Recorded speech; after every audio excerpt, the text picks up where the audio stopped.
Hello everyone and welcome back to the channel. As you can see, an arm. So I've sat down and worked on my human model again. Right now you can see that I actually attached the legs to the body. That is because for those who follow my other videos, I've recently found out how to divide one object into multiple textures, which is actually what I'm doing at the very end of this one. So if you're interested in how to do this, just keep watching, I guess. And I attached the legs to the arm so that I can build actually one body that I will divide into different parts for the UV maps. But yeah, this is mostly working with the extrusion tool at the beginning. The arm wasn't the problem or wasn't the challenge because the whole thing is very simplified.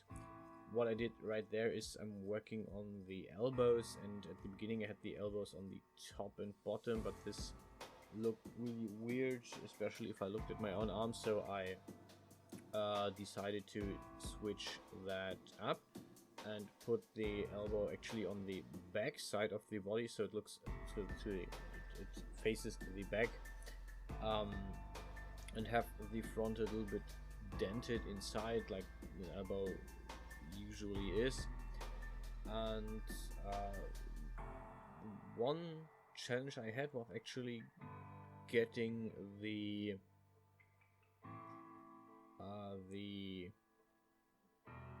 sizes right, so that the arm isn't too long or too thin, or that it doesn't look weird, which I don't yet know how it will actually work when I have finished this. I still have the head to make before I can transport the whole thing into DAS and rig it. But rigging actually isn't the thing that I have to think about. The thing that I have to think about is actually making this a figure and giving it the option to put the clothes on the body. But yeah, later. This is something that I have to think about later. As you can see, I've did the hand, which I'm currently working on separately, because I wanted to have a better angle at this. I wanted to have a better angle at actually working with the single parts. So yeah, this took quite a bit of time. Actually, at this point I noticed that this is not how the muscle works or how the connections of the body work at this point. So I had to cut the thumb and reattach it basically on another point. In the end, the hand looks a lot better than I initially thought it would do. I mean, it's obviously still not perfect, but for the first time working on a full body and doing it by scratch, I'm pretty okay with what I got here.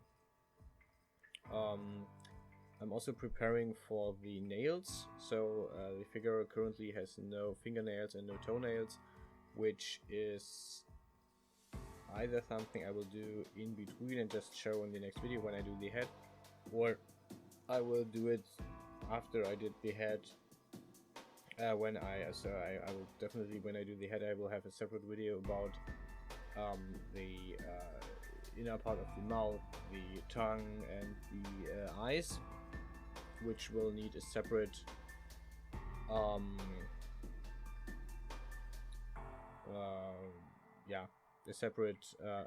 set. I will have to make them manually and put them in there. So and then later on manually rig them, obviously. And this is something why I'm not really sure how to do that yet. This is something where I have to really look into detail, and I guess rigging this all will take quite some time. So we'll see how it actually works out in the end. Yeah, but actually really happy with how the whole arm and finger turned out. I'm really thankful for a gift that I got last year for my birthday. It was a book about digital about anatomy and digital creation. So basically exactly what I'm doing right now, right here. And it really helps a lot having this just close, so I can look stuff up whenever I work on different body parts. Yeah,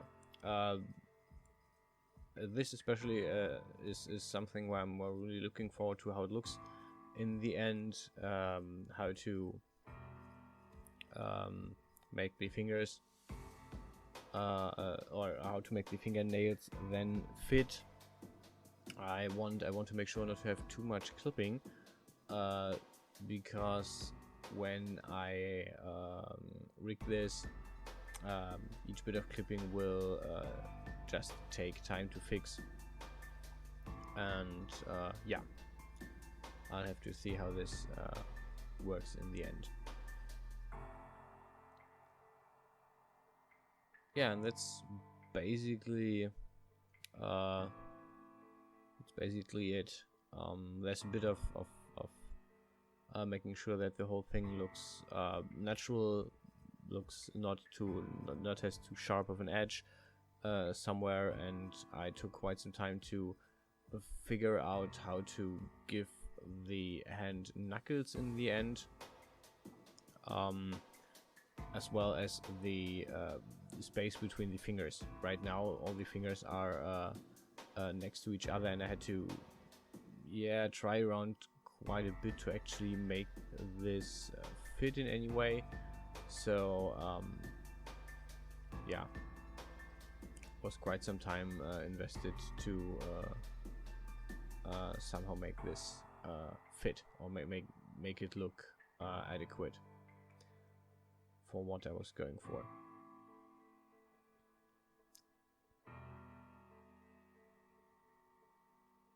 The most interesting part, the most time-consuming part, definitely was shaping the hand, and I had a few breaks in between where I just did a bit of different stuff on the side, or just try to relax and do something else for a few minutes.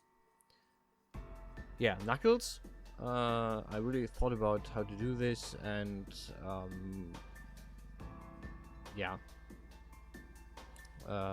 bit of an anatomy study as well, where I just look and try and see how this how I get this to work. And I don't know if this is, I mean, it's something. Back of the hand also is very simple, very smooth. So I have to work with bump maps and textures to actually make this work somehow. But we'll see how the final thing looks. Yeah, about the attachment of this is something that I will sport in my next tutorial video, where I will just show a few tools. One of them is the weld tool. This is the same tool that I used to attach the legs. So you will see how that actually worked in a bit, and I didn't want to have it 2 times in the same video. So what I did first is I copy pasted the hand to the other side. Here we go with the copy pasting. And what the weld tool does is basically the same as welding points. It welds different objects together. You can see that I'm also touching up on the shape of the chest and the whole torso to make it look more natural.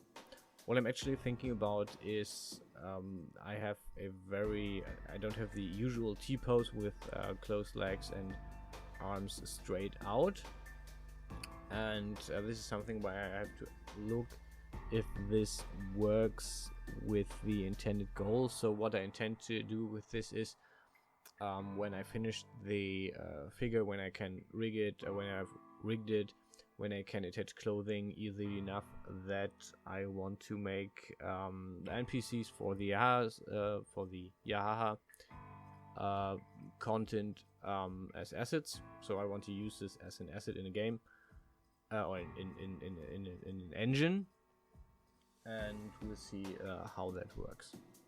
Yeah, right now I'm using the new shading, not new, but the shading tool that I learned how to use. And basically what I do is I'm grabbing these different faces and I'm giving each of them a different UV map. Anyhow, that's it for this time. I hope you enjoyed the video, and I hope to see you guys around on some of the next videos.